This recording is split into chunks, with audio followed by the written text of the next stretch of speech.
আচ্ছা, দেখো আমাদেরকে হচ্ছে এখন এই ধরনের ম্যাথ আসলে কিন্তু আমরা পারবো। আমাদেরকে বলে দিচ্ছে দুইটা সমান্তরাল তার আছে।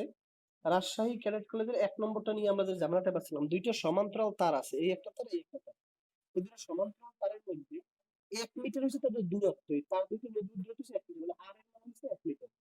আর বলা আছে এতে 1 অ্যাম্পিয়ার 1 অ্যাম্পিয়ার করে বিদ্যুৎ চলেছে, আই1 এর মান হচ্ছে 1 অ্যাম্পিয়ার, আই2 এর মান হচ্ছে 1 অ্যাম্পিয়ার।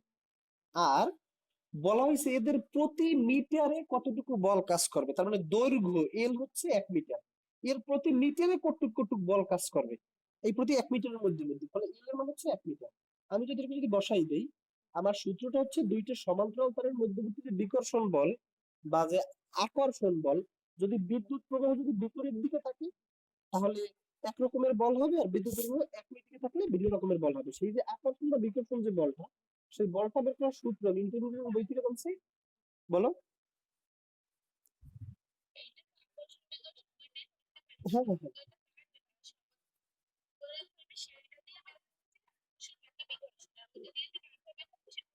হ্যাঁ হ্যাঁ হ্যাঁ হ্যাঁ, সরস্বতী মান। ওকে, তাহলে আমরা একটু দেখি এই জায়গায় মিউ নট এর মানে হচ্ছে 4 পাই × 10⁻⁷। তাহলে এখানে যদি মানটা যদি বসাই দিই, 4 পাই = মিউ নট, মিউ নট এর মান হচ্ছে 4 পাই × 10⁻⁷, এটা হচ্ছে মিউ নট এর মান।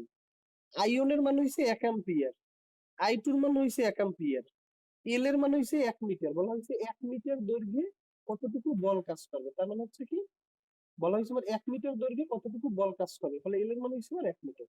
তাহলে দেখো এটা হলো আমাদের 1, আর 2 পাই আর এর মান হচ্ছে আমাদের 1। ফলে দেখো উপরে 1 1 1 সব মিলে তো 1, এখানেও 1 থাকলো, তাহলে নিচে থাকে 2 পাই, আর উপরে থাকে 1 এটা, মানে হচ্ছে এটা 4 পাই × 10⁻⁷। বুঝুনি বলো। আমাদেরকে আমরা রাজশাহী ক্যাডেট কলেজের 1 নম্বরটা নিয়ে আমরা ঝামেলায় পড়ছিলাম, সেখানে যদি একটু যাও, দেখো বলা হয়েছে দুইটা সমান্তরাল তার, বলা হয়েছে 1 মিটার দূরত্বে থাকা দুইটা সমান্তরাল তার, তো তার দুইটার মধ্যবর্তী দূরত্ব আর হয়েছে 1 মিটার, বুঝছো?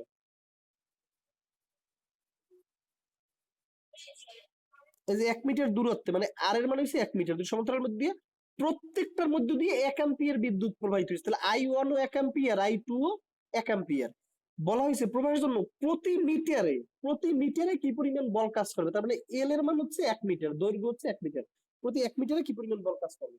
তাহলে আমরা একটু দেখি, তাহলে আমরা সবগুলো 1 1 1, আইওন এর মান 1, I2 এর মান 1, এল এর মান 1, আর এখানে হচ্ছে 2 পাই আর এর মান হয়েছে আমাদের 1। ফলে আমি যদি একটু খেয়াল করে দেখি এই জায়গাটায়, দেখো এই পাই পাই কাটা যায়, 2 দিয়ে যদি কাটো তাহলে এখানে 2 হয়, তাহলে বলটা হয় কত, 2 × 10⁻⁷। এখানে কোন অপশনে আছে 2 × 10⁻⁷? এই লাস্টের অপশনে আছে 2 × 10⁻⁷, ফলে লাস্টের অপশনটা হচ্ছে কারেক্ট অ্যান্সার। আচ্ছা, আমরা লাস্ট ক্লাসে পাবনা ক্যাডেট কলেজে চলে গেছিলাম এবং আমাদের আজকের হোমওয়ার্ক ছিল কোনটা, রংপুর ক্যাডেট কলেজ। আমরা পাবনা ক্যাডেট কলেজটাকে শেষ করতে পারিনি, বলো। হ্যাঁ, ভিডিও করছিলাম, আজকে দিয়ে দেবো রাত্রে, সব একসাথে আপলোড দিয়ে আজকে দিয়ে দেবো না, ঠিক আছে? আচ্ছা, এখন দেখো এই জায়গাটা আমরা কোন পর্যন্ত গেছিলাম, এই পর্যন্ত গেছিলাম। আমরা 8 নম্বরে যদি চলে আসি, দুর্বল নিউক্লিয় বলের পাল্লা। আচ্ছা, আহ দুর্বল নিউক্লিয় বল আর সবল নিউক্লিয় বল দুইটাই কি পরমাণু নিউক্লিয়াসের মধ্যে ক্রিয়াশীল থাকে না? এই বিষয়টা কি মনে আছে, দুর্বল নিউক্লিয় বল আর সবল নিউক্লিয় বল? আমরা যখন তেজস্ক্রিয়তা পড়াইছিলাম, আমরা যখন তেজস্ক্রিয়তা পড়াইছিলাম তখন আমরা বলছিলাম যে নিউক্লিয়াসের মধ্যে দুইটা প্রোটন প্রোটন যে বলে বিকর্ষণ করে, সেই বিকর্ষণটা হচ্ছে দুর্বল নিউক্লিয় বল। আর একটা বল থাকে যেই বলটা এদেরকে চেপে রাখে ভেতরে, সেই বলটা হচ্ছে সবল নিউক্লিয় বল। তাহলে সবল নিউক্লিয় বল, দুর্বল নিউক্লিয় বল দুইটাই হচ্ছে পরমাণু নিউক্লিয়াসের মধ্যে ক্রিয়াশীল থাকে। দুইটা প্রোটন প্রোটনের বিকর্ষণ বলটা হচ্ছে দুর্বল নিউক্লিয় বল, আর এরা একটা ভিন্ন রকমের একটা বল দ্বারা পরস্পর চেপে থাকে, একত্রিত হয়ে থাকে, সেটি হলো সবল নিউক্লিয় বল। যখন দুর্বল নিউক্লিয় বলটা যখন বেশি হয়ে যায় তখনই পরমাণুটা ভেঙে তেজস্ক্রিয়তা তৈরি হয়। তেজস্ক্রিয়তা কখন হয় আমরা দেখছি কিন্তু যাদের পারমাণবিক সংখ্যা 82 এর চাইতে বেশি, মানে পারমাণবিক সংখ্যা অনেক বেশি বাড়তে বাড়তে প্রোটন সংখ্যা অনেক বেশি বেড়ে গেলে তখন এই বিকর্ষণ বলের মানটা অনেক বেশি বেড়ে গিয়ে তেজস্ক্রিয়তা ঘটে। তাহলে দেখো, সবল নিউক্লিয় বল তাও কাজ করবে নিউক্লিয়াসের মধ্যে, আর দুর্বল নিউক্লিয় বল তাও কাজ করবে নিউক্লিয়াসের মধ্যে। তার মানে সবল নিউক্লিয় বলের মানে বলের পাল্লা, পাল্লা মানে কি? পাল্লা বোঝা যায় না যে ওই বলে না যে মোল্লার দৌড় মসজিদ পর্যন্ত, মানে পাল্লা বলতে বোঝায় যতটুকু পর্যন্ত সে কাজ করতে পারে সেটাকে বলা হয় তার পাল্লা। তাহলে দেখো, সবল নিউক্লিয় বলও নিউক্লিয়াসের মধ্যে কাজ করতে পারে। তাহলে সবল নিউক্লিয় বলেরও পাল্লাটা হইছে, পাল্লা বলতে সে যতটুকু জায়গা জুড়ে কাজ করতে পারে। সবল নিউক্লিয় বলের পাল্লাটা হচ্ছে নিউক্লিয়াস, আর দুর্বল নিউক্লিয় বলের পাল্লাটা হচ্ছে নিউক্লিয়াস। আমরা কেমিস্ট্রি যখন পড়ছি, কেমিস্ট্রি পড়ার সময় আমরা একটা কথা একটু বলছিলাম, রাদারফোর্ডের পরমাণু মডেল আমরা যখন পড়ছিলাম তখন আমরা রাদারফোর্ডের পরমাণু মডেলে বলা ছিল যে পরমাণুর কেন্দ্রে যে নিউক্লিয়াস থাকে সেই নিউক্লিয়াসটা খুবই ক্ষুদ্র, প্রায় 10⁻⁻15 মিটারের কাছাকাছি। তার মানে নিউক্লিয়াসটা থাকে 10⁻⁻15 মিটার, এই নিউক্লিয়াস। তাইলে আমি কি বলতে পারি, সবল নিউক্লিয় বলের পাল্লাও এই নিউক্লিয়াস পর্যন্ত বিস্তৃত, আর দুর্বল নিউক্লিয় বলের পাল্লাও এই নিউক্লিয়াস পর্যন্ত বিস্তৃত। মানে এরা এই নিউক্লিয়াসের মধ্যেই কাজ করতে পারে। তাই সবল নিউক্লিয় বলটাও নিউক্লিয়াসের মধ্যে কাজ করবে, আর দুর্বল নিউক্লিয় বলটাও নিউক্লিয়াসের মধ্যে কাজ করবে। আর নিউক্লিয়াসের ব্যাসার্ধ কত? 10⁻⁻15 মিটার। ফলে সবল নিউক্লিয় বলও 10⁻⁻15 মিটার ব্যাপী কাজ করতে পারবে, আর দুর্বল নিউক্লিয় বলও 10⁻⁻15 মিটার ব্যাপী কাজ করতে পারবে।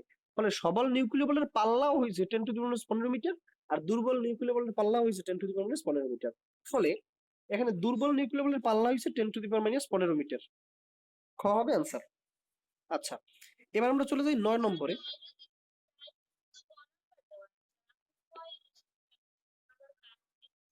গাইডে তো গদেলে হবে না, আমরা যদি ফিজিক্স বইটা যদি আমরা একটু দেখি, ফিজিক্স বইটা আমার কাছে এত বছর যাবত ফিজিক্স পড়াই, এখানে তো আমার ভুল করা উচিতই না একদমই। যদিও মানুষ মাত্রই ভুল থাকবে, সেটা স্বাভাবিক, ওটা আমিও করতে পারি, অন্য একজনও করতে পারে, সেটা ভিন্ন বিষয়, কিন্তু আমার মতে মানে ভুল থাকার কথা না।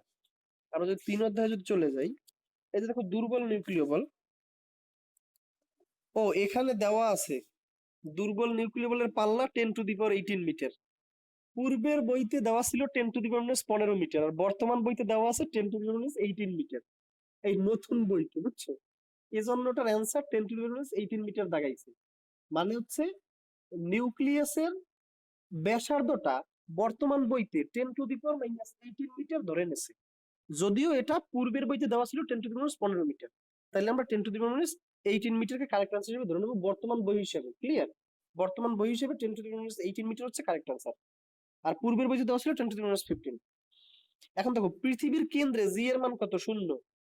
এই বিষয়ে কিন্তু জানি না যে পৃথিবীর কেন্দ্রে জি এর মান 0 হয়। এটা একবার প্রশ্ন করার কি আছে? দেখো, বলা হয়েছে 20 কেজি ভরের একটা স্থির বস্তুকে 5 নিউটন বল দেওয়া হলো, এর ত্বরণ কত? আচ্ছা, দেখো, আমাকে বলছে 20 কেজি ভরের একটা স্থির বস্তু, একটা বস্তু আছে যেটা হচ্ছে স্থির, মানে তার ইউ এর মান হচ্ছে 0 মিটার পার সেকেন্ড। এখানে হচ্ছে 20 কেজি ভরের একটা বস্তুকে 5 নিউটন বল দেওয়া হয়েছে, মানে এফ এর মান হচ্ছে 5 নিউটন।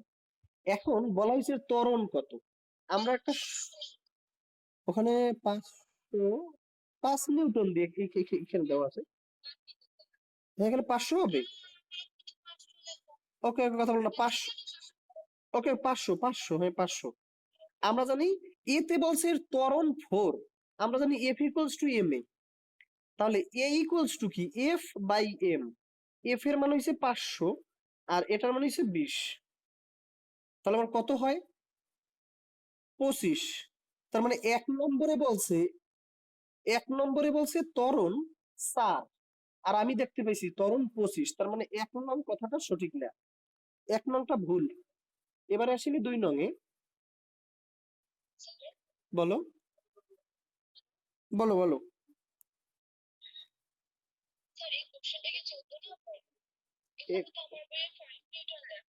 এই কোশ্চেনটা হচ্ছে 14 নিউটন। আচ্ছা, মানে 14 নম্বর। আচ্ছা, যদি 5 নিউটনও হয়, আচ্ছা ধরে নাও এফ এর মান 5, তাতেও তো 5/20, 0.4 হবে। হ্যাঁ, যদি আমার এইখানেও 5 দেওয়া, যাই হোক 5 হোক আর 500 হোক, একটা হয় 25, একটা হয় 0.4, ফলে 4 কথাটা সঠিক না। ক্লিয়ার? আচ্ছা, এক তাইলে কাটা। 2 সেকেন্ড পরে এর বেগ হবে 8 ms ইনভার্সন। আচ্ছা, 2 সেকেন্ড পরে এর বেগ 8 ms ইনভার্সন হয় কিনা আমরা একটু দেখি। v equals to u plus at. এখন ইউ এর মান হচ্ছে 0, এ এর মান হচ্ছে ধরো 0.4। আমি যদি 25 না ধরে যদি 0.4 ধরি, একটা ধরলেই হয়, মানে যেরকম মান পাবো ওরকমই। আর টি এর মান হচ্ছে 8 সেকেন্ড। 2 সেকেন্ড, 2, তো 2 সেকেন্ড পরে হয় 0.8, তাহলে এটা হয় নাই। বুঝছো? আচ্ছা, এখানে মেবি প্রশ্নে কিছু গড় মিল আছে, বুঝছো, যেহেতু এক একটা টেস্ট পেপারে এক এক রকমের দাও, কোনোটায় 500, কোনোটায় 5, মানে আমরা প্রসিডিউরটা দেখাই দিচ্ছি। আচ্ছা,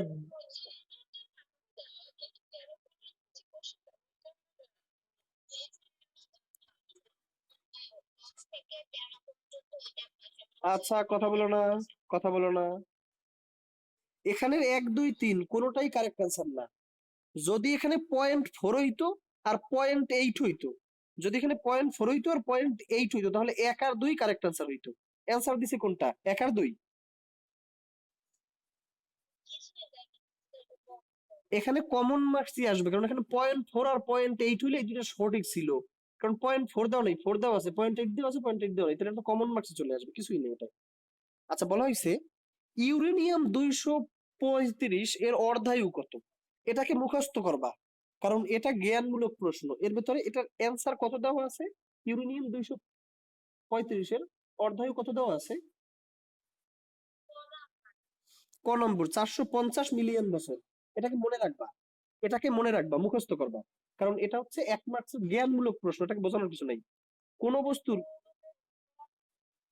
গ দেওয়া, গ। আচ্ছা, তাহলে ইউরেনিয়ামের হচ্ছে, ইউরেনিয়াম পরমাণু অর্ধায়ু হচ্ছে 704 মিলিয়ন বছর। আচ্ছা, কোন বস্তুর স্থিতি শক্তি পরিবর্তিত হয়? আচ্ছা, আমরা একটা জিনিস একটু খেয়াল করে দেখি, কোন বস্তুর স্থিতি শক্তি পরিবর্তিত হয়? অ্যান্সার দিছে কোনটা? তিনটেই দিছে, ঠিক আছে। কিভাবে তিনটেই ঠিক হয় আমি একটু বলি, দেখো। আচ্ছা, তুমি একটু খেয়াল করে দেখো, এই হচ্ছে একটা স্প্রিং। এই স্প্রিং কে তুমি এই দিকে বল প্রয়োগ করছো, তখন কি স্প্রিংটা সংকুচিত হবে না? বুঝছো? আচ্ছা, এই স্প্রিংটা সংকুচিত হওয়ার ফলে এর কি আকারের পরিবর্তন হয়েছে নাকি হয় নাই? আকারের পরিবর্তন হয়েছে। আচ্ছা, এখন তুমি যদি এইখানে একটা কাঠের টুকরো রেখে তুমি এইটাকে ছেড়ে দিলা, তখন কি স্প্রিংটা খুব জোরে গিয়ে কাঠের টুকরোকে একটা ধাক্কা দিবে না? আচ্ছা, এখন ব্যাপারটা হচ্ছে এই যে, মাইক্রোফোনটা অফ করে দাও। আচ্ছা, দেখো, একটা স্প্রিং আছে, তাকে তুমি এরকমের ভাবে ধাক্কা দিয়ে সংকুচিত করে ফেলাইলা। এরপর এর সামনে একটা কাঠের টুকরো রেখে তুমি একে ছেড়ে দিলা, তখন কি হবে? সে সেই কাঠের টুকরোটাকে খুব জোরে একটা বল প্রয়োগ করবে। তার মানে এই যে কাঠের টুকরোকে বল প্রয়োগ করছে, এই শক্তিটা তার ভেতরে কেন জমা হয়েছে? তার আকার পরিবর্তন করার কারণে তার ভেতরে জমা হয়েছে। আর এই শক্তিটাকেই কি আমরা বিভব শক্তি বলি না? বিভব শক্তি মানে কি? তার ভেতরে জমা হওয়া শক্তি। তার মানে আকার পরিবর্তনের ফলে এই স্প্রিং এর মধ্যে কিছু শক্তি সঞ্চয় হয়েছে বা জমা হয়েছে, যেটা হচ্ছে বিভব শক্তি। সেই শক্তিটা এটা ছেড়ে দেওয়ার সাথে সাথে বিভব শক্তি গতি শক্তিতে পরিণত হয়ে এটাকে এসে ধাক্কা দিছে, এই এই বস্তুটাকে এসে ধাক্কা দিছে, ফলে এইখানে আকার পরিবর্তনের ফলে বিভব শক্তি জমা হয়েছে। এটা গেল ফার্স্ট কথা, তাহলে ঠিক আছে। আকৃতি পরিবর্তনের কারণে, আচ্ছা, আকার আর আকৃতি অনেকটা তো একই জিনিস। 3 নম্বরটা বলছে অবস্থানের পরিবর্তনের কারণে। আচ্ছা, কোন একটা ইট মাটিতে আছে, এই ইটকে তুমি যদি উপরে তোলো, তাহলে তার মধ্যে কি বিভব শক্তি জমা হয় নাকি হয় না? বিভব শক্তি জমা হয়। তার মানে তার যদি তুমি বর্তমানে সে যে অবস্থায় আছে সেখান থেকে তার অবস্থান তুমি যদি চেঞ্জ করে ফেলাও, নিচে থেকে তুমি যদি উপরে নিয়ে আসো, তাহলে কিন্তু তার মধ্যে বিভব শক্তি তৈরি হয়। তাহলে আমরা দেখলাম কয়টা ভাবে বিভব শক্তি তৈরি হতে পারে। একটা বস্তু যদি তুমি সংকুচিত করে ফেলাও, তখন তার আকার আকৃতির পরিবর্তনের কারণে বিভব শক্তি জমা হয়। আর যদি থেকে নিচ থেকে যদি তুমি উপরে তোলো, তাহলে তার অবস্থান পরিবর্তনের ফলে হচ্ছে বিভব শক্তি না স্থিতি শক্তি মানে তো বিভব শক্তিটা জমা হয়, তাহলে তিনটেই এখানে ঠিক আছে। আচ্ছা এখন দেখো, প্রতিফলক পৃষ্ঠ হতে আকার আর আকৃতির সাধারণত আমরা কোনো পার্থক্য দেখি না, আকার আকৃতি বলতে তো একই জিনিস রকমের বোঝায়। যাই হোক, এটা আমার একটু জানি না এটা, হ্যাঁ এরকমই ধরে নাও। আকার আকৃতি বলতে আমরা সাধারণত এক জিনিসটা কি ধরে নিই, এর ভেতরে ডিফারেন্সটা আমার অত ভালো জানা নেই। তাহলে দেখো, প্রতিফলক পৃষ্ঠ হতে এক ব্যক্তি 16.6 মিটার দূরত্বে দাঁড়িয়ে আছে কিন্তু প্রতিধ্বনি শুনছে না। আচ্ছা আমরা এইরকমটা জানি যে কোনো একটা লোক যদি, আমরা জানি প্রতিধ্বনি শোনার ন্যূনতম দূরত্ব হচ্ছে 16.6 মিটার, মানে উৎস এবং প্রতিফলকের মধ্যবর্তী দূরত্ব যদি 16.6 মিটার হয় মিনিমাম, এর থেকে বেশি হইলে সমস্যা নাই, এর থেকে কম হইলে তখন সমস্যা আছে, তখন আর প্রতিধ্বনি শুনতে পাওয়া যায় না। এরকম আমরা জানি। এখানে বলে দিছে যে প্রতিফলক পৃষ্ঠ হতে এক ব্যক্তি 16.6 মিটার দূরে দাঁড়িয়ে কিন্তু প্রতিধ্বনি শুনছে না। এর কারণ হচ্ছে বাতাসের তাপমাত্রা 0 ডিগ্রি থেকে কম ছিল, মানে শব্দের বেগ 332 ms/s থেকে বেশি ছিল, আর শব্দ 0.1 সেকেন্ডের মধ্যে প্রতিফলিত হয়ে ফিরে এসেছিল। আচ্ছা এখন আমরা একটু খেয়াল করে দেখি, আচ্ছা প্রতিধ্বনিটা শুনবে কখন? আমরা জানি মানুষ কোনো একটা শব্দ শোনার পরে 0.1 সেকেন্ড পর্যন্ত তার রেশ মস্তিষ্কে থেকে যায়। তার মানে তুমি যদি কোনো একটা শব্দ তৈরি করো, সেই শব্দ তোমার কানে তখন গিয়ে পৌঁছাইছে, তুমি এইখানে শব্দ তৈরি করছো, তোমার কানে শব্দ পৌঁছাইছে, এর পরের 0.1 সেকেন্ড পর্যন্ত সে আর কোনো শব্দ শুনতে পাবে না। এখন ধরো এই শব্দটা এই গিয়া এই চলে আসছে, এতে তার 0.08 সেকেন্ড সময় লাগছে, এই গেল এই চলে আসলো। আচ্ছা এখন শব্দ তৈরি হওয়ার 0.1 সেকেন্ডের মধ্যে তোমাদের মস্তিষ্ক আর কোনো নতুন শব্দ শুনবে না, কারণ পূর্বের রেশি তার মস্তিষ্ক থেকে যায়, যেটাকে আমরা বলি শব্দানুভূতির স্থায়িত্বকাল। এখন 0.8 সেকেন্ড বড় নাকি 0.1 সেকেন্ড বড়, 0.08 বড় নাকি 0.1 বড়?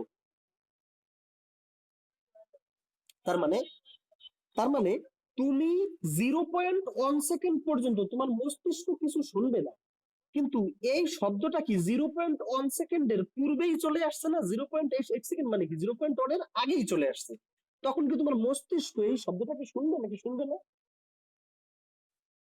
শুনবে না। তাহলে আমরা বুঝতে পারতেছি কিভাবে প্রতিধ্বনি শোনা যায় না। দেখো, যদি শব্দটা 0.1 সেকেন্ডের পূর্বেই ফিরে চলে আসে তাহলে প্রতিধ্বনি শোনা যাবে না।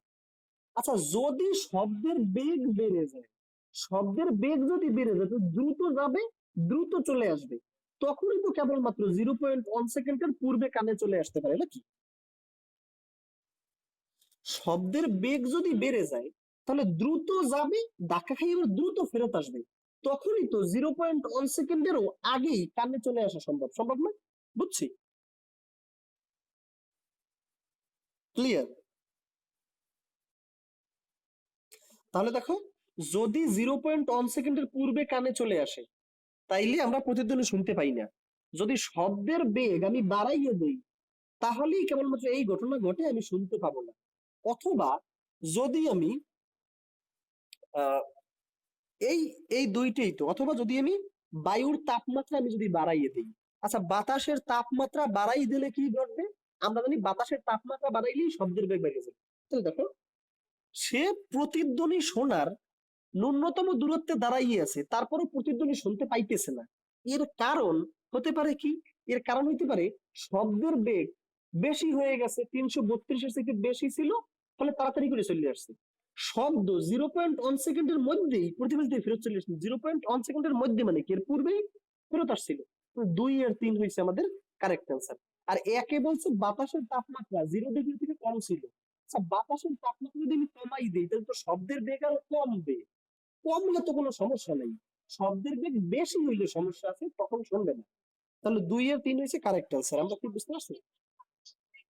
এখানে বাতাসের বেগ বেগ হবে না, এখানে শব্দের বেগ হবে, এখানে শব্দের বেগ হবে, ওটা ভুল লাগছে বইয়ে, ওটা শব্দের বেগ হবে, বুঝছো?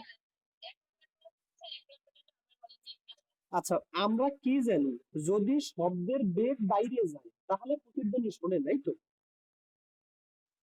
আচ্ছা বাতাসের তাপমাত্রা তুমি যদি 0 ডিগ্রি থেকে কমাইয়ে দাও, আচ্ছা আমরা জানি কি তাপমাত্রা কমাইলে শব্দের বেগ কমে না বাড়ে? তাহলে তাপমাত্রা তুমি কমাই দিছো, শব্দের বেগ কমে গেছে। আমার ব্যাপারটা কি ছিল, প্রতিধ্বনি শোনে না কখন, যখন শব্দের বেগ বাড়ে তখন প্রতিধ্বনি শোনে না, এখানে তো কমছে। ফলে 1 নম্বরের সময় তো প্রতিধ্বনি শুনতে পাইতো, বুঝছো? আচ্ছা ওকে, 19 নম্বর গেল, 20 নিঃশ্বাসের শব্দের তীব্রতা কত? আচ্ছা, এটা আমাদের হচ্ছে বইয়ে দেওয়া আছে মেবি, আমাদের আহ একটু বইয়ের ভেতর আমরা যদি চলে যাই, এটা হচ্ছে আমাদের একটু মনে রাখতে হবে, কারণ এর বাইরে আসলে এটাকে বোঝানোর কিছু নাই, ওরকমের কোনো সূত্র দিয়ে এটাকে বোঝানো যায় না। মেবি আমাদের বইতে এটা দেয়া থাকার কথা। আহ এই যে দেখো, নিঃশ্বাসের হয়েছে 10 ডেসিবেল, নিঃশ্বাসের তীব্রতা হয়েছে 10 ডেসিবেল, পেজ নাম্বার 206। আমাদের কি কি মনে রাখতে হবে? স্বাভাবিক কথাবার্তা আমরা মনে রাখবো, কথাবার্তা মনে রাখবো, নিঃশ্বাস মনে রাখবো, আর মশার পাখার শব্দ মনে রাখবো, আর আহ, আর ট্রাফিকটি আমরা মনে রাখতে পারি। এই মানুষের কথাবার্তা হয়েছে 40 থেকে, হ্যাঁ, জেট ইঞ্জিন। আচ্ছা ওকে, দেখো আমরা হচ্ছে অনেক কিছু পড়ছিলাম, পাতার শব্দ, হ্যাঁ এইগুলো আমরা পড়ছিলাম 15-20টা ইন্টারমিডিয়েটে, তোমাদের তো এখানে অল্প কয়টা দিয়ে দিচ্ছে। মানুষের কথাবার্তা হয়েছে 40 থেকে 60 ডেসিবেলের মধ্যে থাকে তীব্রতাটা, নিঃশ্বাস থাকে 10 10 ডেসিবেল, মশার পাখার শব্দ থাকে 0 ডেসিবেল, জেট ইঞ্জিন হয়েছে 110 থেকে 40, আর ট্রাফিক হচ্ছে 80। এটা একটু মুখস্থ করবা, এটা একটু মুখস্থ করে নেবা, পাঁচবার চলে আসে এটা 206 নম্বর পেজে। আচ্ছা, এরপর আমরা যদি চলে যাই, একটা কুয়োর গভীরতা 32 মিটার, তাহলে আমরা হচ্ছে একটু এখানে আঁকি, একটা কুয়ো আছে, কুয়োর গভীরতা হইছে, টোটাল গভীরতা হইছে 32 মিটার। ফিজিক্সের সবসময় একে একে করবা তাইলে সুবিধা হবে। কুয়োর নিচের অংশে কিছু পানি আছে, তাহলে কুয়োর নিচের অংশে কিছু পানি আছে, পুরো কুয়ো ভর্তি না, নিচের অংশে কিছু পানি আছে। একটি বালক এর পাশে দাঁড়িয়ে পানির উপরিতল থেকে এই উপরিতল থেকে শব্দের প্রতিধ্বনি শুনতে পাইছে। তার মানে এই পানির ভেতরে কিন্তু যায় নাই, পানির উপরিতল থেকে শব্দের প্রতিধ্বনি শুনতে পাইছে। এখন বলা হয়েছে পানির সম্ভাব্য উচ্চতা কত হতে পারে। দেখো, আমাদের টোটাল ডিস্টেন্স হয়েছে কত, 32 মিটার, টোটাল কুয়োর গভীরতা ছিল 32 মিটার। আমরা জানি প্রতিধ্বনি শোনার ন্যূনতম দূরত্ব হইছে 16.6 মিটার। তার মানে বালকটা যেহেতু প্রতিধ্বনি শুনতে পাইছে এবং সে পানির উপরিতল থেকে প্রতিধ্বনি শুনতে পাইছে, তার মানে উপরিতল থেকে এই পর্যন্ত এটুকু হচ্ছে 16.6 মিটার। আমাকে বলছে পানির উচ্চতা কত, টোটাল হইছে 32 মিটার পুরোটা, আর আমরা যেহেতু সে প্রতিধ্বনি শুনতে পাইছে, তার মানে মিনিমাম পানির উপরিতল থেকে যদি শুনতে পাইছে, তার মানে আমরা জানি প্রতিধ্বনি শোনার ন্যূনতম দূরত্ব হচ্ছে 16.6 মিটার, মানে একটু মিনিমাম 16.6 মিটার। তাহলে একটু যদি 16.6 মিটার, একটু যদি পুরোটা 32 মিটার, একটু কত, 32 - 16.6, আমরা কি বুঝতে পারছি? ক্লিয়ার? আচ্ছা, তাহলে 32 - 16.6, তাহলে এখানে থাকে কত, 14.4, নাকি মানে 14.4 থাকবে, কত থাকে, কত থাকে? পুরো কুয়োর গভীরতা ছিল 32 মিটার, আর একটা বালক কুয়োর মুখ থেকে একটা শব্দ করছে, পানির উপরিতল থেকে সে প্রতিধ্বনি শুনতে পাইছে। যেহেতু পানির উপরিতল থেকে সে প্রতিধ্বনি শুনতে পাইছে, তার মানে শব্দ এই পানির উপরিতলে এসে ধাক্কা লাগিয়ে আবার এইখান থেকে তার কানে গিয়ে পৌঁছেছে। এখন আমাকে বলছে পানির উচ্চতা কত। আমরা জানি প্রতিধ্বনি শুনতে হইলে প্রতিফলক আর উৎস এদের ন্যূনতম দূরত্ব 16.6 মিটার থাকা লাগবে। তার মানে যেহেতু বালক প্রতিধ্বনি শুনতে পাইছে, তার মানে এই পানির উপরিতল থেকে বালক পর্যন্ত উচ্চতা মিনিমাম 16.6 মিটার। টোটাল কুয়ো ছিল 32 মিটার, আর পানির উপরিতল থেকে বালক পর্যন্ত মানে কুয়োর উপর পর্যন্ত 16.6 মিটার, তাহলে পানি আছে কতটুক, 32 - 16.6, বুঝছো? আচ্ছা, এটাকে ক্যালকুলেট করে যত চলে আসে। আচ্ছা 32 - 16.6 তাহলে কত হয় দেখো? 4, তো 15.4 হলে 2 নম্বর অপশনটা যেটা আছে ওটাই।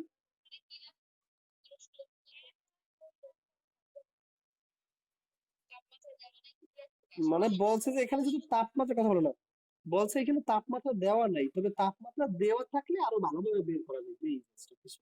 অ্যান্সার হবে 2। ও আচ্ছা, এখানে সম্ভাব্য, আচ্ছা সম্ভাব্য উচ্চতা বলছে, কথা বলো না। 2 না থাকলে নাই, কিন্তু অ্যান্সার যেটা আমি সেটা বের করে দেখাইছি তোমাকে, এখন নাই সেটা তো ভিন্ন বিষয়, যেটা হবে সেটা তুমি জেনে যাও নাকি। আচ্ছা, ছোট যন্ত্রপাতি পরিষ্কার করতে কোন ধরনের শব্দ ব্যবহার করা হয়? শব্দোত্তর তরঙ্গ। আমরা শব্দোত্তর তরঙ্গের কিছু ব্যবহার লেখাই দিছিলাম। আমি হচ্ছে এই চ্যাপ্টার যখন পড়াইছিলাম, 7 নম্বর চ্যাপ্টারটা, শব্দোত্তর তরঙ্গের কিছু ব্যবহার হচ্ছে ধাতব পদার্থের ফাটল নির্ণয়। দেখো শব্দোত্তর তরঙ্গের কিছু ব্যবহার। আচ্ছা, আমি একটু আবারও একটু লেখাই দেই। শব্দোত্তর মানে হচ্ছে কি আল্ট্রাসোনিক, যার হচ্ছে 20,000 হার্জের থেকে বেশি, এটা হচ্ছে শব্দোত্তর। এর ব্যবহার হইছে ধাতব ফাটল নির্ণয়।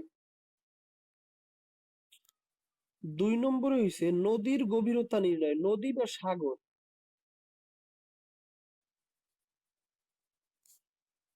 3 নম্বরে হইছে সূক্ষ্ম যন্ত্রপাতি পরিষ্কার করণে।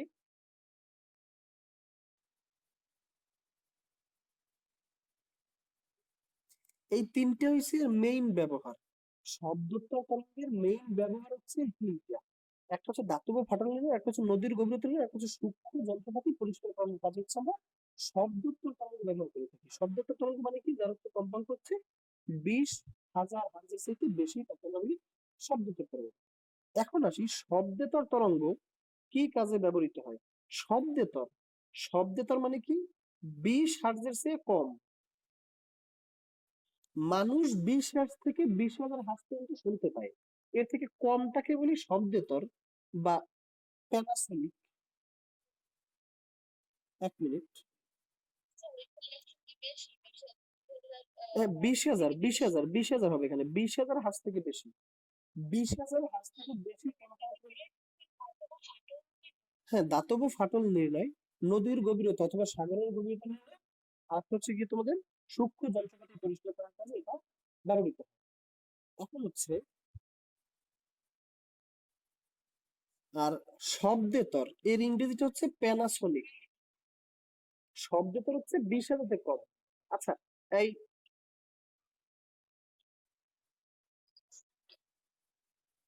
মাইক্রোফোনটা অন কর, মাইক্রোফোনটা অফ করে দাও, খেয়াল থাকে না ক্লাসের সময়। মানুষ 20 হার্জ থেকে 20,000 হার্জ কম্পাঙ্কের মধ্যে শব্দ শুনতে পায়। মানুষ 20,000 হার্জের থেকে বেশি কম্পাঙ্কের শব্দ শুনতে পায় না, আবার 20 হার্জের থেকে কম কম্পাঙ্ক বিশিষ্ট শব্দ শুনতে পায় না। মানুষের শ্রাব্যতার সীমা হচ্ছে 20,000 হার্জ, মানে 20 হার্জ থেকে 20,000 হার্জ পর্যন্ত, মানে মানুষ 20 হার্জ থেকে 20,000 হার্জ এই কম্পাঙ্কের শব্দ শুনতে পায়।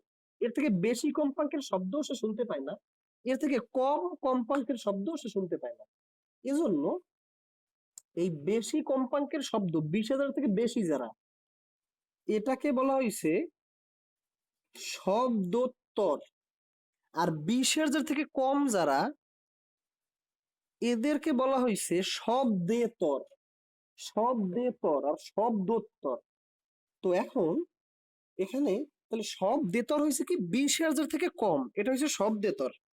আর 20,000 থেকে বেশি, এটা হচ্ছে শব্দোত্তর। আর এই 20 থেকে 20,000 হার্জ, এই মাঝখানের শব্দটা হচ্ছে মানুষের শ্রাব্যতার সীমার মধ্যে পড়ে। এই শব্দটা পড়ে মানুষের শ্রাব্যতার সীমার মধ্যে, বুঝছি। আচ্ছা, এখন হচ্ছে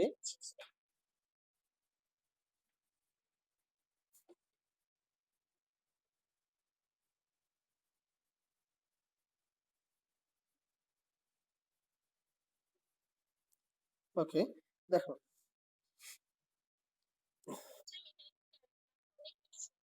হ্যাঁ প্যানাসোনিক মানে হচ্ছে শব্দেতর শব্দোত্তর তরঙ্গ, মানে বিশেষ রাশি থেকে বড় যারা, এদের ব্যবহার হয়েছে দাতব্য ফাটল নির্ণয়, নদীর গভীরতা নির্ণয়, সূক্ষ্ম যন্ত্রপাতি পরিষ্কার করতে। আর শব্দেতর দ্বারা মানে হচ্ছে যারা হচ্ছে বিশেষ আছে কম, এরা হচ্ছে প্যানাসোনিক বলা হয় ইংরেজিতে এটাকে। একটা হচ্ছে আল্ট্রাসোনিক, একটা হচ্ছে প্যানাসোনিক। এটার ব্যবহার হয়েছে হাতি, হাতির ডাক, এক কথা আমরা বৃংহতি বলি না, সেই হাতি শব্দেতর তরঙ্গ ব্যবহার করে, মানে হাতির যে ডাক সেটা হচ্ছে শব্দেতর তরঙ্গ। হাতি শব্দেতর তরঙ্গ ব্যবহার করে চলে, মানে চলাচল করে, ব্যবহার করে চলাচল করে। আর 2 নম্বর হইছে ভূমিকম্পের সময় শব্দেতর তরঙ্গ তৈরি হয়। হ্যাঁ হ্যাঁ হ্যাঁ, তুমি শোনো কিন্তু কোনো মিনিং বোঝো।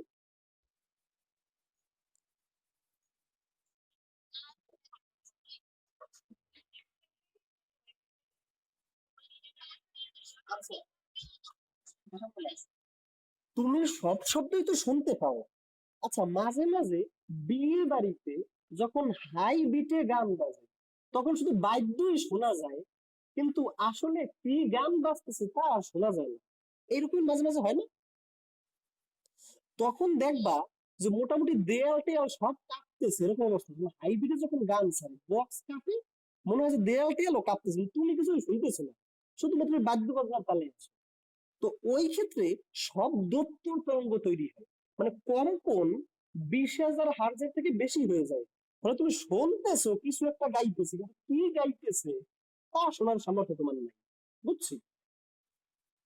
আচ্ছা, তাহলে ভূমিকম্পের সময় শব্দেতর তরঙ্গ তৈরি হয়। বুঝুনি বলো, বুঝিনি।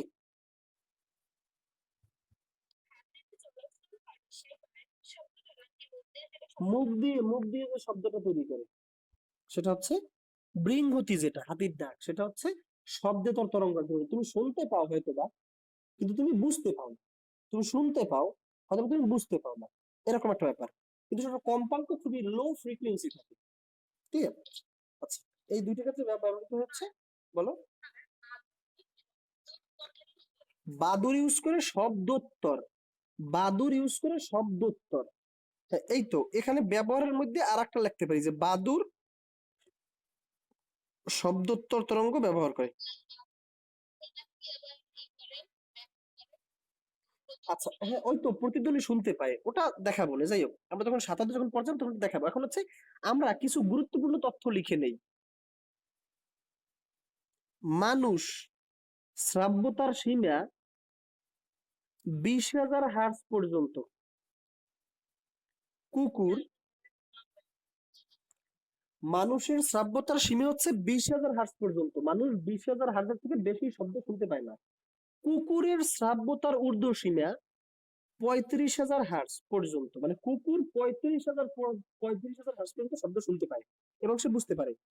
আর বাদুর, বাদুরের শ্রাব্যতার ঊর্ধ্ব সীমা মানে সর্বোচ্চ কত পর্যন্ত শুনতে পারে, এটা হচ্ছে 1,00,000 হার্জ।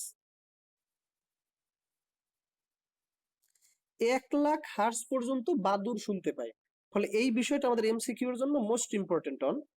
আমি যখন পড়াইছিলাম তখন আমি এগুলো লেখাই দিছিলাম, তারপরেও নিম্ন সীমা হচ্ছে 0 হার্জ। কুকুর 0 হার্জ থেকে 35,000 হার্জ পর্যন্ত সব শুনতে পায়। বুঝিনি, বলো। হ্যাঁ বলো বলো বলো।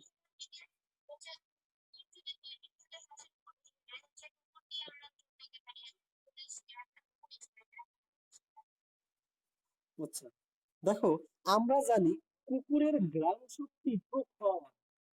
ফলে কুকুরের ঘ্রাণ শক্তিটাকে কাজে লাগাইয়া ওই খোঁজে, মানে র্যাব তারা ঘ্রাণ শক্তিকে ব্যবহার করে, তারা কিন্তু এই সোনার শক্তিটাকে ব্যবহার করে না, বুঝছো? ওকে, তাহলে দেখো, আমাদের মানুষ সর্বোচ্চ 20,000 হয়েছিল, হ্যাঁ 20,000 হাত পর্যন্ত শুনতে পায়। কুকুর সর্বোচ্চ 35,000 হাত পর্যন্ত শুনতে পায়, আর বাদুর 1,00,000 হাত পর্যন্ত শুনতে পায় সর্বোচ্চ, বলো। আচ্ছা, তুমি প্রশিক্ষিত কুকুর দেখছো না, যেটা কাছে আসতে বললে কাছে আসে, আবার দূরে চলে গেলে দূরে চলে যায়? তাহলে কি নামই বুঝতে পারলে কেমনে আসে কেমনে যায়?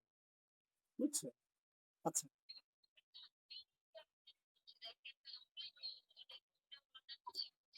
আচ্ছা, এখন বলি, তুমি দেখো, তোমাকে যদি আমি বলি, তুমি এটা বুঝবা না। কিন্তু এখন ব্যাপারটা হচ্ছে এই, তোমাকে যদি চাইনিজ ভাষা বলে, তুমি তার কোনো মিনিং বুঝতে পারবে না। কিন্তু তুমি কিন্তু মোটামুটি হলেও বুঝবে যে এই যে তারা কিছু একটা সে প্রকাশ করতেছে। কিন্তু তুমি কিন্তু কুকুরের ঘেউ ঘেউ করে কোনো টান নাই, কোনো তাল নাই, কোনো সুর নাই। তুমি ওটা বুঝতে পারছো না যে কোন সময় সে কি ধরনের কথা বলতে পারে, তাও বোঝা যায় না। আমি কি বুঝতে পারছি? এখন তুমি একটা ভাষা জানো না, তা বুঝবা কেন? তুমি পড়াশোনাই জানো না, তুমি কি চোখের ডাক্তার দেখাইলে পেপার পড়তে পারো? অবশ্যই না। সেটা ভিন্ন বিষয়। বুঝছি আমি কথাটা। আচ্ছা, এখন দেখো, তাহলে ছোট যন্ত্রপাতি মানে সূক্ষ্ম যন্ত্রপাতি, সূক্ষ্ম যন্ত্রপাতি পরিষ্কার করতে কোনটা বলতো? শব্দোত্তর বলো।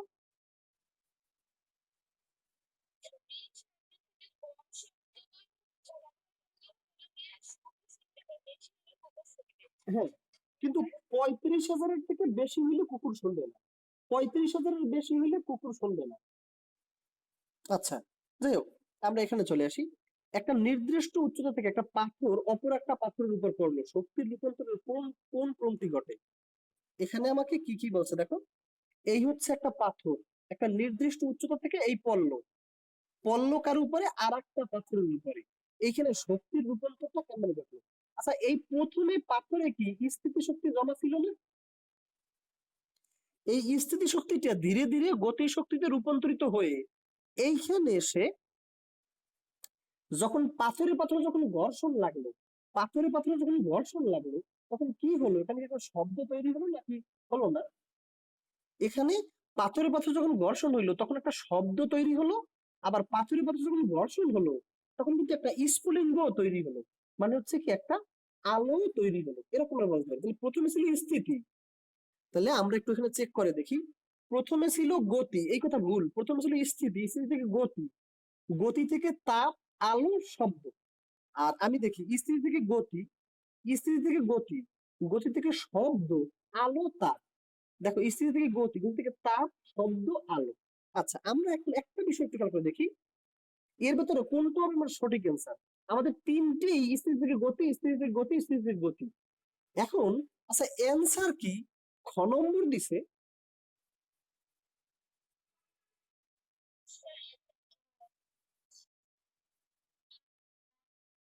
অ্যান্সার খ, অ্যান্সার খ নম্বর হবে। দেখো, খ হবে অ্যান্সার। কারণ দেখো, আমি একটু খেয়াল করে দেখি, যখন পাথরের উপরে এসে পাথরটা পড়লো তখন একই সাথে তাপ শক্তিও তৈরি হয়েছে, মানে পাথরটা গরম হয়ে গেছে। একই সাথে তাপ শক্তি তৈরি হয়েছে ঘর্ষণের ফলে, ঘর্ষণের ফলে এখানে তাপ শক্তি তৈরি হয়েছে। আবার শব্দ শক্তিও তৈরি হয়েছে, আলোক শক্তিও তৈরি হয়েছে। আচ্ছা, তাপ আর আলো এই দুইটারই বেগ কিন্তু 3 × 10⁻⁸ আর শব্দের বেগ কিন্তু 332 মিটার পার সেকেন্ড। তাহলে কোনটা মানুষ দ্রুত দেখবে? মানুষ দ্রুত দেখবে আলো আর তাপ, আর পরে দেখবে শব্দ, কারণ শব্দের বেগ কম, ফলে শব্দ অনেক পরে আসবে। ফলে আমরা বলতে পারি প্রথমে স্থিতি, পরে গতি, এখান থেকে তাপ আর আলো একসাথে তৈরি হয়েছে, শব্দ তৈরি হয়েছে সবার লাস্টে। বুঝছি? এখন আমাদের এর ব্যাপারে, যেইটা শব্দ থাকবে সবার লাস্টে, এই খ নম্বরে দেখো শব্দ আছে সবার লাস্টে, মানে এটা হচ্ছে কারেক্ট। ক্লিয়ার? তাপ আলো একসাথে তৈরি হয়েছে, কোনো ঝামেলা নাই। শব্দ তৈরি হয়েছে সবার লাস্টে। আচ্ছা, এটা নিয়ে আমাদের আর কোনো সমস্যা আছে এতে? না, এই শব্দের বেগ হয়েছে 332 মিটার পার সেকেন্ড। আচ্ছা, যখন বজ্র, হ্যাঁ হ্যাঁ হ্যাঁ হ্যাঁ, যখন বজ্রপাত হয়, যখন বজ্রপাত হয় তখন শব্দ আমরা পরে শুনি, লাইট প্রথমে দেখি, শব্দের বেগ বেশি। আচ্ছা, এখন দেখো, আজকে হচ্ছে আমরা রংপুরকে দেখাইতে পারলাম না। আমাদের নেক্সট ডে হোমওয়ার্ক হয়েছে কুমিল্লা ক্যাডেট কলেজ। কথা হচ্ছে, আমি একটু বলতেছি, বুঝি নাই বলো।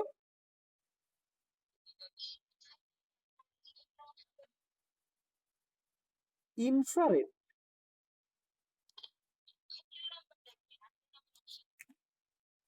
এইটারই পাবনারই স্থির তড়িৎ ব্যবহৃত হয় ইলেকট্রন স্প্রে গানে, ফটোকপির মেশিনে, ইঙ্কজেট প্রিন্টার। হ্যাঁ ঠিক আছে, তো তিনটেই হবে অপশন। এ ভাই, তুমি কি দশম অধ্যায় পড়ো নাই? আচ্ছা, দশম অধ্যায় পড়ানোর সময় আমি এগুলো আর একবার বোঝাবো, সমস্যা নেই। দশম অধ্যায়ে স্থির তড়িতের কিছু ব্যবহার আছে। এই যে আমরা বিষয়গুলো বারবার আমাদের রিমাইন্ড হচ্ছে সব চ্যাপ্টার গুলো, এটাই হচ্ছে সবচেয়ে ভালো জিনিস। দেখো, স্থির বিদ্যুতের ব্যবহার, ফটোকপি মেশিন, ভ্যান্ডিগ্রাফ, তারপর হচ্ছে বজ্রপাত এবং বজ্র নিরোধক।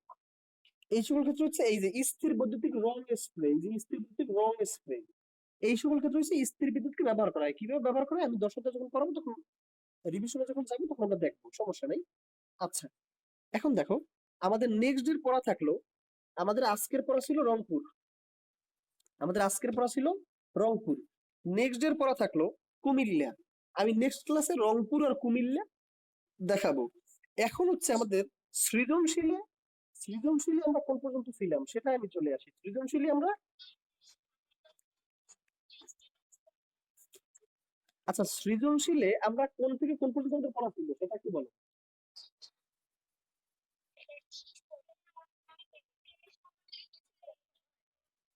ওকে ওকে।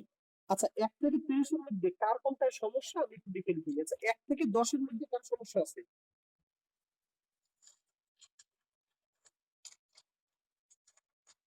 এই সমস্যাগুলোকে লিখে রাখবা, হ্যাঁ? সৃজনশীল 1 থেকে 10, কার কোনটা সমস্যা?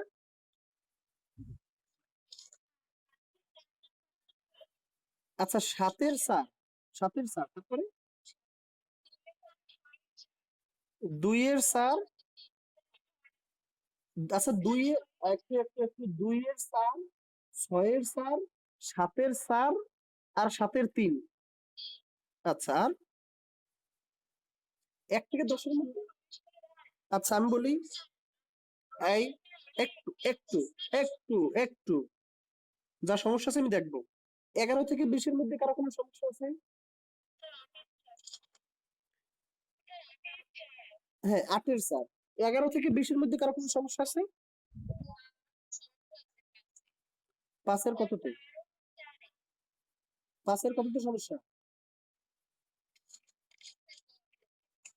আচ্ছা, 12-এর স্যার, আর কোনটা সমস্যা?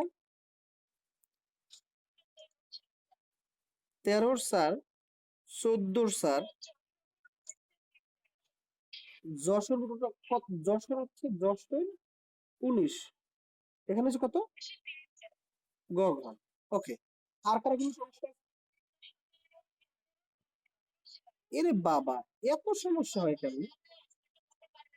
আচ্ছা যাই হোক, সমস্যা নেই, বলে রাখুক, আমার এটা থাকবে। 19-এর 3। এ ভাই, এত সমস্যা হয় কেমনে? সর্বনাশ অবস্থা তো। 18-এর স্যার, তারপর 25-এর 3। আচ্ছা, 21 থেকে 30-এর মধ্যে পেলাম 25-এর 3 না?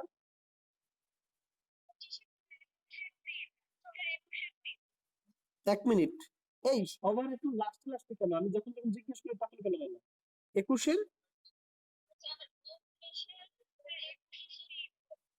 21-এর 3, 29-এর,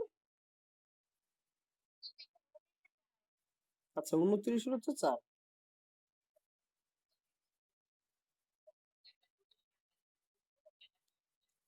আচ্ছা, এরপর হচ্ছে কত? আর নাই? সিলেট, 19-এর 4। ওকে, মাইক্রোফোনটাকে অফ করে দাও এখন সবাই। হুমায়ুন আঞ্জুম, হ্যাঁ ঠিক আছে, এবার অফ হয়েছে। আচ্ছা, এইগুলো হচ্ছে আমাদের সমস্যা। আমরা প্রথমেই 2-এর ঘ থেকে শুরু করি। আচ্ছা, 2-এর ঘয়ে কি আছে আমরা যতদূর পারি ততদূর সলভ করার try করি। সময় না হইলে আমরা আর করবো না, আমরা 14 মিনিট যাবো, আর 10 মিনিট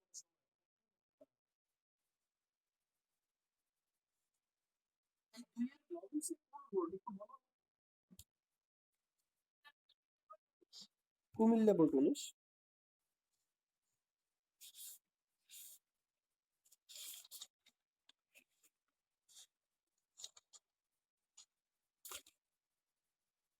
কুমিল্লা বোর্ড 2 এর গ কি কুমিল্লা বোর্ড?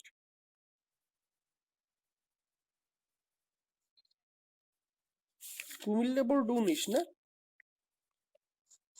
কি প্রথমে দিছে?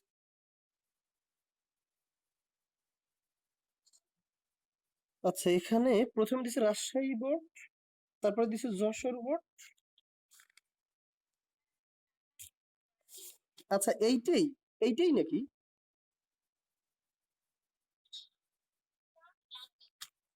তাইলে কি এইটা? তাইলে কি এইটা 120 মিটার পার সেকেন্ড বেগে একটি বস্তু লেখার উপর দিয়ে উত্তর লেখা? ও এই নাকি? ও আচ্ছা, হ্যাঁ কুমিল্লা পাইছি পাইছি পাইছি পাইছি পাইছি। এটা হচ্ছে গয়ে আমাদের সমস্যা আছে। আচ্ছা, আমরা কি গ্রাফের দিকে চলে যাই। কিউ লেখচিত্রতে গাড়িটির গতিকালের বেগের বিভিন্ন অবস্থা নির্ধারণ করে। আচ্ছা, আমরা একটু ঘয়ে যদি চলে যাই, আমাদেরকে বলা হচ্ছে 2 নং গ্রাফে, বলা হচ্ছে কিউ চিত্রে, তার মানে 2 নং গ্রাফ। তাহলে আমাদের প্রদত্ত গ্রাফটা দেওয়া আছে এই রকমের। এইদিকে দেওয়া আছে সময় টি, এইদিকে দেওয়া আছে সরণ এস। আমাদের এখন এইদিকে দেওয়া আছে 0, 10, 20, আর এইদিকে দেওয়া আছে 5, 10, 15, 20। 5, 10, 15, 20। এখন আমাদের চিত্রটা দেওয়া আছে 5 থেকে যাবে 10-এ সোজা, তারপরে 20-এ। 5 থেকে যাবে 10-এ, হ্যাঁ,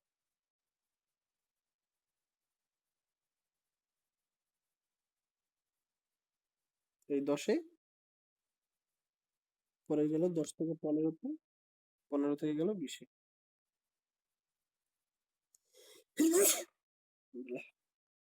যাই হোক, এরপরে গেছে এই 20-এ, মানে 20-এর সময় 20-এ গিয়ে সে পৌঁছেছে। এই এই হিসাবে লিখছি।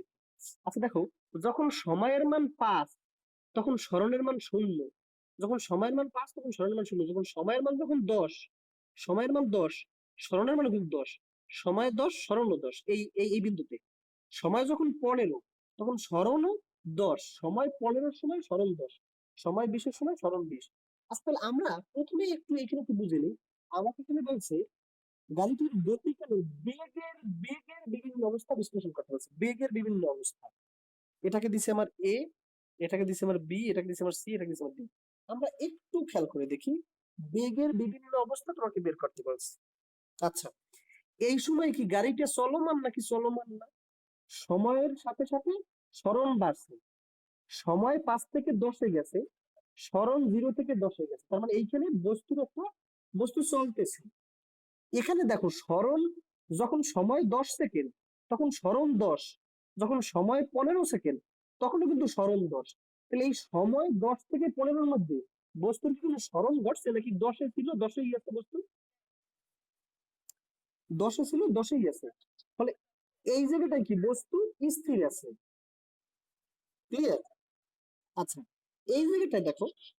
আচ্ছা, আচ্ছা, সময়ের মান যখন 5 তখন তাই কথা বলো।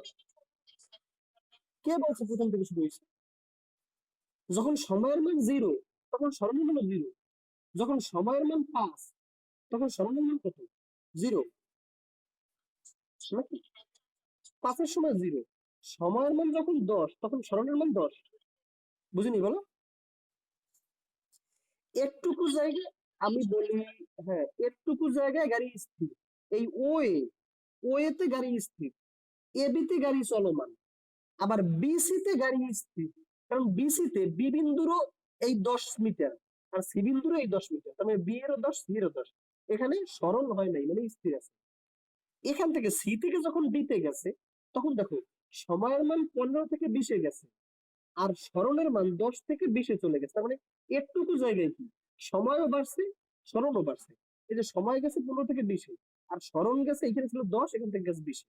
তাহলে একটুকু জায়গায় গাড়ি চলমান। তাহলে এই এবি পথে গাড়ি চলমান, এবি পথে গাড়ি চলমান, আর বিসি পথে গাড়ি স্থির, আবার সিডি পথে গাড়ি চলমান।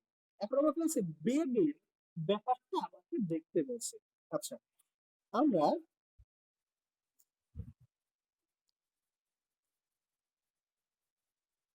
দেখো, আমরা এই লেকচিত্রটা আমাকে বিভিন্ন জায়গায় বেগের অবস্থা বর্ণনা করতে বলছে। আচ্ছা,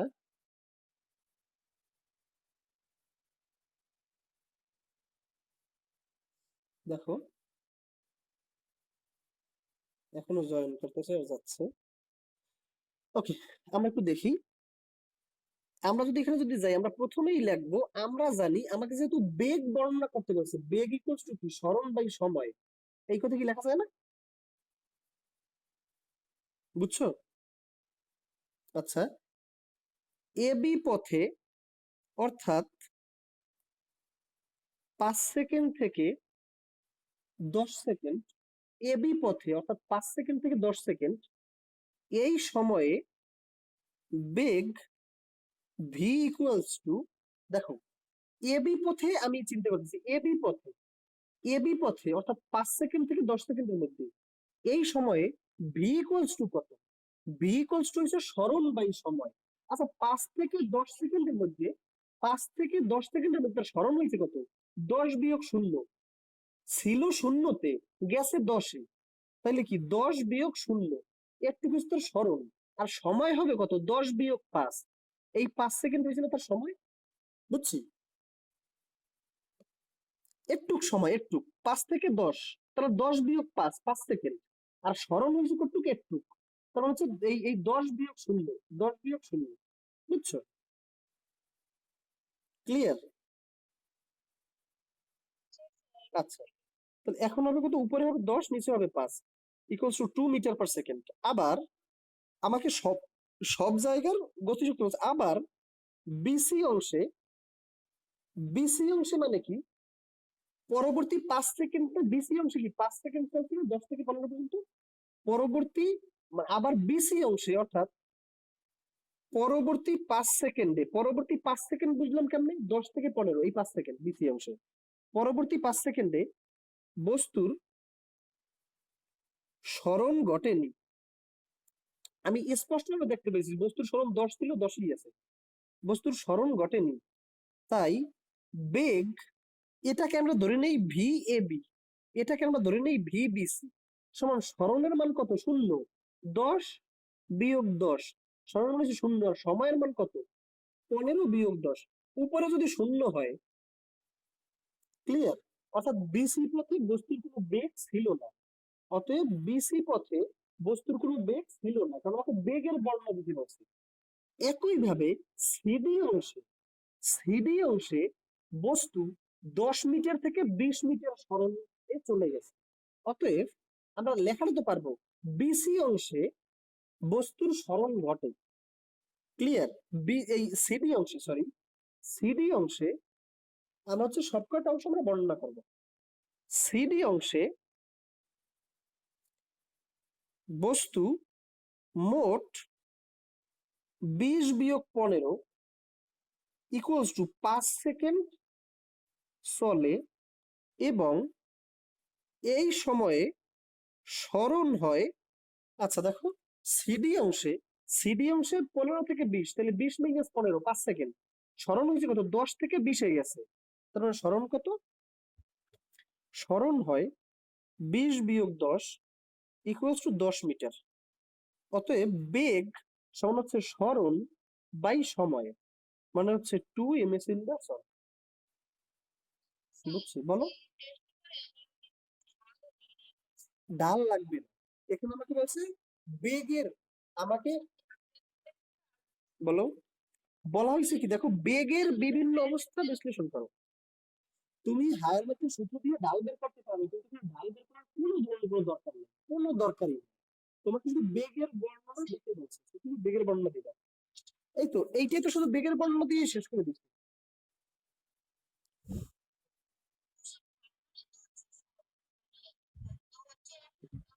ডাল মানে হচ্ছে সরণ বাই সময়। ডাল মানে সরণ বাই সময়, ওয়াই বাই এক্স। এখানে হচ্ছে সরণ বাই ডাল সমান কি? ওয়াই বাই, হ্যাঁ ওটা আসুক তারপর তুমি বলবা। আচ্ছা, তাহলে আমাদের আজকে, বলো। হ্যাঁ,